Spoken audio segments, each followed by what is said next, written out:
Louis फिशरनी गांधींचं चरित्र लिहिलेलं आहे. लुई फिशर हे फ्रेंच वार्ताहर होते. ते भारतात आले, गांधीजींच्या आश्रमात राहिले, त्यांच्यासोबत फिरले आणि त्यांनी गांधीजींवर त्यावेळेस पुस्तक लिहिलं आहे, म्हणजे चरित्र लिहिलं गांधींचं. त्या चरित्रात मी हे वाचलेले की गांधीजींनी असं म्हटलेलं आहे की जेव्हा जेव्हा मला अशी निराशा येते किंवा असं प्रश्न पडतो, काय करावं पुढे कळत नाही, अशा वेळेस मी गीतेचा आधार घेतो.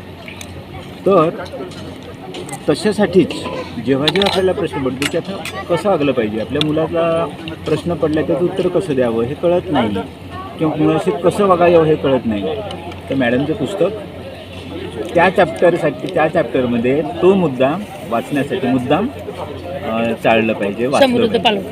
अशा काय म्हणूया इतके ते खोलवर विचार करून त्यात ते आलेलं आहे. आणि मुख्य भाग असा आहे की ते खूप सोप्या शब्दात आहे, खूप सोप्या शब्दात. म्हणजे विषय महत्त्वाचा, तो सोप्या शब्दात करून सांगणं हे अवघड असतं. तो आपल्याला पूर्ण समजलेला असेल तरच आपण सांगू शकतो. त्यात आलेलं आहे. आणि मी बऱ्यापैकी सगळे विषय कव्हर करायचा प्रयत्न केला. म्हटलं की काही राहिलं असेल तर मग सांगा, कारण आता दुसरी आवृत्ती येते का? ऑक्टोबर एंडलाच पुस्तक आपण लॉन्च केले, पण आता दुसरी आवृत्ती येते. बरं, चांगला त्याचा रिस्पॉन्स मिळाला. त्यामुळे अजून काही सजेशन असतील तर आपण बदल करू शकतो.